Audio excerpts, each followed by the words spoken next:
हाँ बच्चा लोग, सो मैं हूँ फैसल अहमद खान और आज आप सभी लोगों का अगेन मोस्ट वेलकम हमारे इस लेक्चर में। सो बच्चा, आज हम लोग बात करने वाले किसकी? Hyper conjugation. किसकी? हाइपर कॉन्जुगेशन या हाइपर कॉन्जुगेशन इफेक्ट भी आप कह सकते हो। अभी इसी इफेक्ट की बात करेंगे।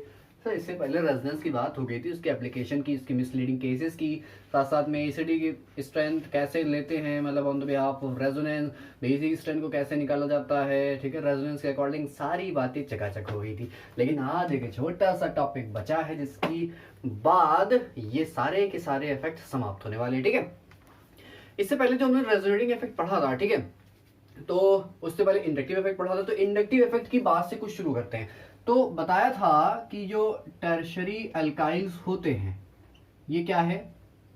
ये एक टर्शरी अल्काइल है। टर्शरी के लिए ऐसे लगा देते, ठीक है। इसके अलावा अगर हम ये बनाए तो ये हो जाएगा क्या? ये हो जाएगा सेकेंडरी अल्काइल। मतलब जब कभी एक कार्बन से 3 अल्काइल ग्रुप जुड़े होंगे तो वो कहलाएगा क्या? टर्शरी। अगर एक कार्बन से 2 अल्काइल ग्रुप जुड़े होंगे तो वो क्या कहलाएगा? सेकेंडरी, ठीक है। सेकेंडरी मतलब अल्काइल, यहाँ पर सेकेंडरी कार्बन हो गया।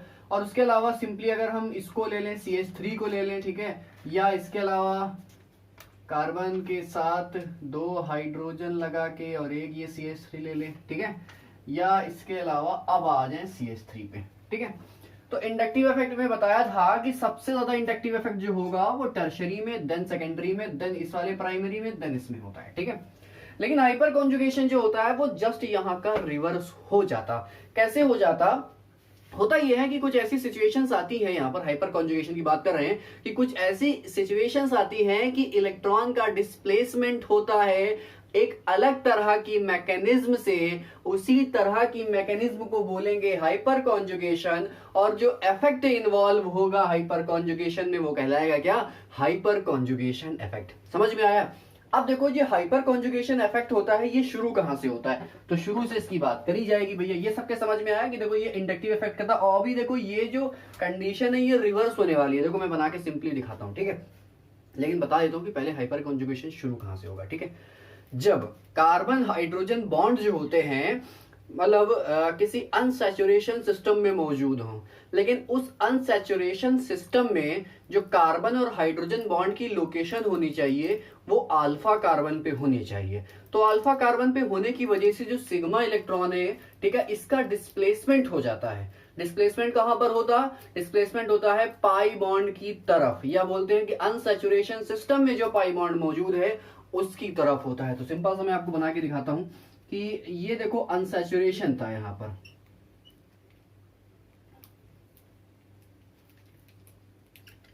देख लो यहां पर सबकी वैलेंसी पूरी है। इस कार्बन के 4 हाथ है, मतलब 4 बॉन्ड उसने बनाए हैं, इसने भी 4 बॉन्ड बनाए, 1 2 3 4, इसके भी 4 बॉन्ड है, ठीक है।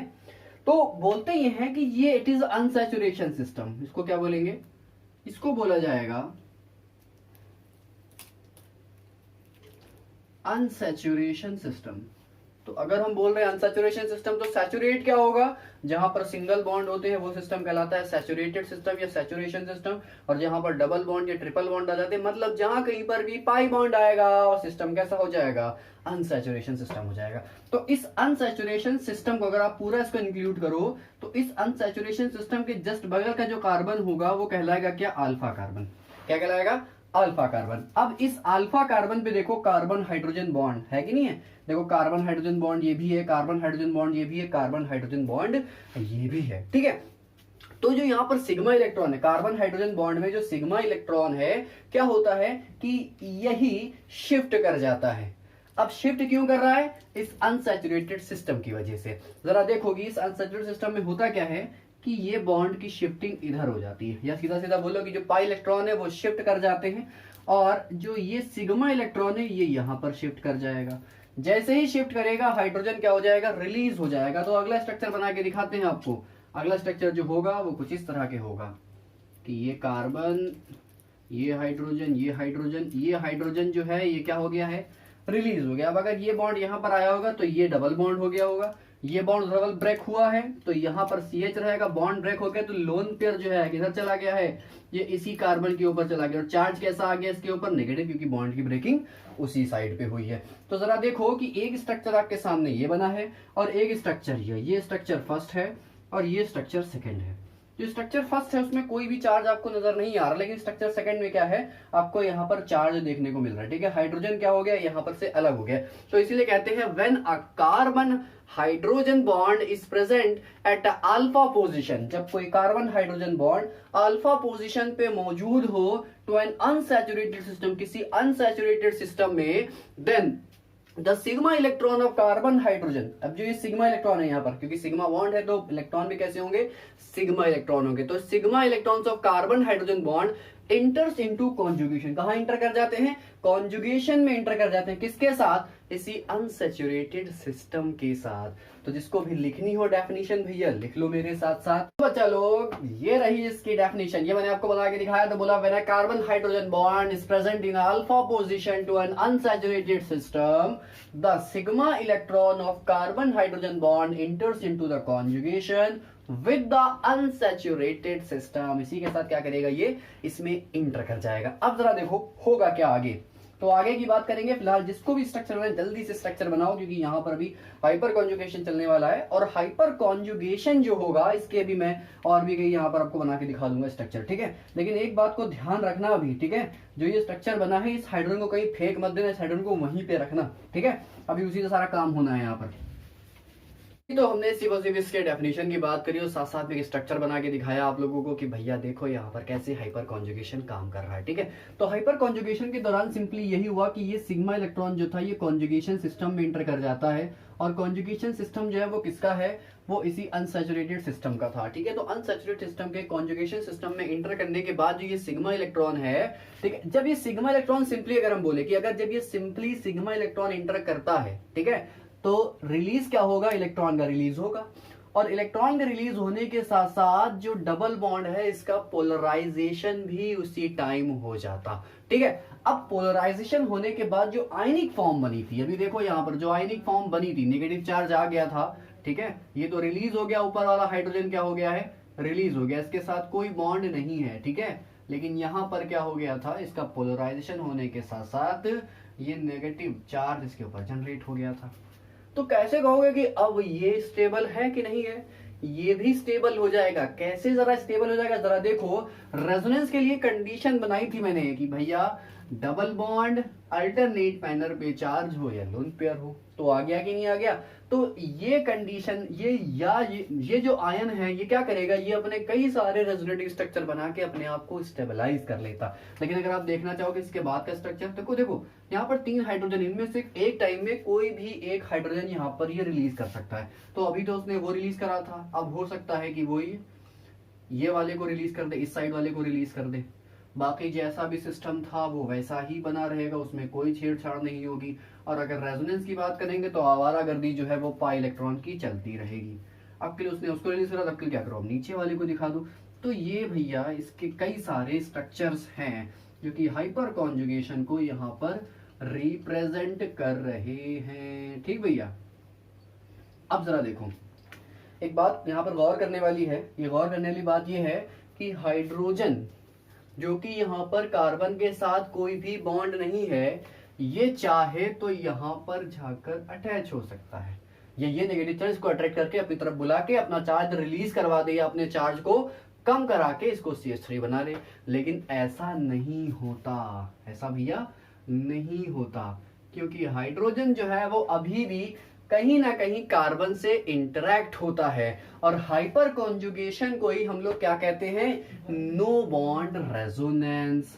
Hyperconjugation also termed as no bond resonance. समझ में आया, इसी को नो बॉन्ड रेजोनेंस भी कह दिया जाता। और हमने जैसे ही हाइपर कॉन्जुगेशन शुरू करा तुरंत ही सिस्टम कहां इंटर कर जाता है, रेजोनेंस में। इसीलिए हाइपर कॉन्जुगेशन को रेजोनेंस इफेक्ट का एक्सटेंशन भी माना जाता है।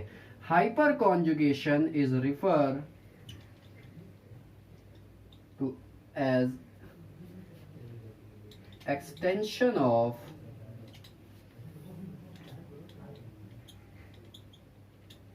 Resonance effect. समझ में आई भैया बात। तो रेजोनेंस इफेक्ट का ही एक्सटेंशन है क्या, हाइपर कॉन्जुगेशन। तो हाइपर कॉन्जुगेशन में कोई घबराने की बात नहीं है, ठीक है, सिंपल सा था, ठीक है, कैसे बनाया वो मैंने आपको यहाँ पर दिखा दिया। अब इसके ऑर्डर की बात करते हैं कि कहाँ पर हाइपर कॉन्जुगेशन सबसे ज़्यादा होता है। तो अल्काइल ग्रुप, अभी शुरुआत मैंने जो यहाँ पर अल्काइल ग्रुप का ऑर्डर बनाया था, मैंने कहा था उसी का जस्ट रिवर्स कर दो। तो रिवर्स करने पे ये होगा कि जितने ज़्यादा कार्बन हाइड्रोजन बॉन्ड उतना ही ज़्यादा हाइपर कॉन्जुगेशन, लेकिन कंडीशन है अल्फा पोजीशन पे होना चाहिए। ये नहीं कि आप बीटा पे उठाकर घुसेड़ दो फिर कहो कि हाइपर कॉन्जुगेशन हमको देखने को नहीं मिल रहा, ठीक है। तो सबसे ज्यादा जो होगा वो कहां पर होगा, ये इसमें होगा जो प्राइमरी अल्काइल होगा, ठीक है। इसके अलावा जो ये प्राइमरी अल्काइल है यहाँ पर भी आपको देखने को मिलेगा, ये भी प्राइमरी ही होता है, ठीक है। क्योंकि इसमें देख लो, इसमें 2 हाइड्रोजन कार्बन बॉन्ड है, यहाँ पर 3 हाइड्रोजन कार्बन बॉन्ड है। इससे कम जो होगा वो आपको सेकेंडरी में देखने को मिलेगा। ये भैया सेकेंडरी मैंने बना दिया, ठीक है। अल्फा पोजीशन होनी चाहिए सब पे, ये अल्फा पोजीशन होनी चाहिए, ठीक है। इसी के जस्ट बाद आंसर सिस्टम पे जुड़ा होना चाहिए। और जो सबसे कम देखने को मिलेगा वो हमको टर्शरी में, या टर्शरी में सीधा सीधा कह देते हैं कि जीरो कॉन्जुगेशन। मैक्सिमम कहाँ होता है, मैक्सिमम इसमें देखने को मिलेगा।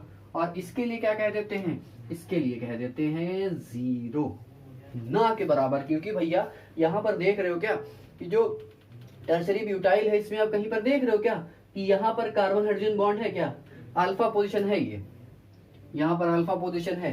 कार्बन के साथ क्या डायरेक्टली हाइड्रोजन जुड़ा है, नहीं, कार्बन के साथ डायरेक्टली कार्बन जुड़ा, और इस कार्बन में 3 हाइड्रोजन है, तो उससे हमें कोई फर्क नहीं, क्योंकि वो बीटा पोजीशन हो जाएगी। तो अल्फा पोजीशन पे देख सकते हैं अब यहाँ पर कुछ नहीं। यहाँ पर देखो अल्फा पोजीशन पे ये भी नहीं शो करेगा, ये भी नहीं शो करेगा, लेकिन ये वाला शो करेगा। यहाँ पर ये वाला भी नहीं शो करेगा, लेकिन ये और ये शो करेगा। लेकिन यहाँ पर तीनों ही शो करेंगे। समझ में आएगी ना बात। तो ये खत्म हुआ हम लोगों का क्या, हाइपर कॉन्जुगेशन। मिलेंगे आपसे अपने नेक्स्ट लेक्चर में, जिसमें हम लोग बात करेंगे कोवेलेंट बॉन्ड की क्लीविंग कैसे होती, कैसे कोवेलेंट बॉन्ड को तोड़ा जाता है, और कैसे फ्री रेडिकल्स का जनरेशन, कैसे कैटायन और कैसे एनायन जनरेट होते हैं। सो बच्चों, जब तक इसी को रिवाइज करो। मिलेंगे अपने नेक्स्ट लेक्चर में। Till then bye bye.